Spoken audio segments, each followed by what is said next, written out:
இல்லை டக்குவா அதில் நான் தான் அவங்க நெல்லைவேலு பேசுகிறேன். நண்பர்கள் இன்றைக்கி நம்ம வீடியோ யாரை பற்றி பேச போகிறோம் அப்படின்னா, நம்ம எல்லாம் தெரிஞ்சால் நம்ம இளங்காய் ஃபேமிலி இளவரசர் காயத்தை பற்றி பேச போகிறோம். வீடியோக்குள்ளே பாருங்கள், ஸ்கிப் பண்ணாமல் பாருங்கள், வாங்க வீடியோக்குள்ளே போகலாம். அப்புறம் நண்பர்களே, இன்றைக்கி வந்து பார்த்திங்க அப்படின்னா இளவரசனே ரெண்டாவது என்ன விஷயம்னா, நான் சொல்லி நீங்கள் திருந்தினீங்க, கொஞ்சம் குடிக்க விட்டீங்க, சென்னப்படாமல் இருந்தீங்க. திருப்பி எங்கேயோ போகிற மாரியாத்தா அப்படிங்கிற மாதிரி இப்போ திருப்பி உங்கள் வீட்டில் பிரச்சனை ஆரம்பிச்சிருச்சு. சும்மாவே கிடைக்க மாட்டேல இளவரசனை, தங்கச்சிட்டு சண்டை போடுறதா உங்களுக்கு வேலையா? இப்போ திருப்பி தங்கச்சி அழுதுகிட்டு இருக்கு.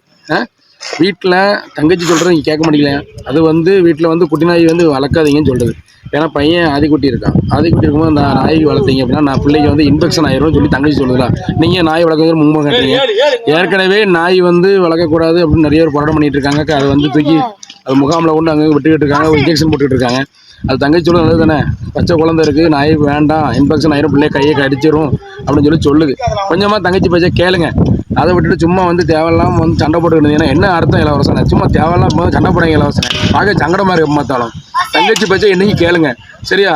ரைட் நண்பர்களே, உங்களுக்கு வீடியோ பண்ணி நீங்கள் எப்படி இருந்துச்சுன்னா லைக் பண்ணுங்கள், கமெண்ட் பண்ணுங்கள், ஷேர் பண்ணுங்கள். மறக்காம நம்ம நெல்லைவேலு சோசியல் மீடியா யூடியூப் சேனலை சப்ஸ்கிரைப் பண்ணி இந்த பெல்லை அமைக்கிறங்க. நன்றி, வணக்கம் வந்து சொந்தங்களே.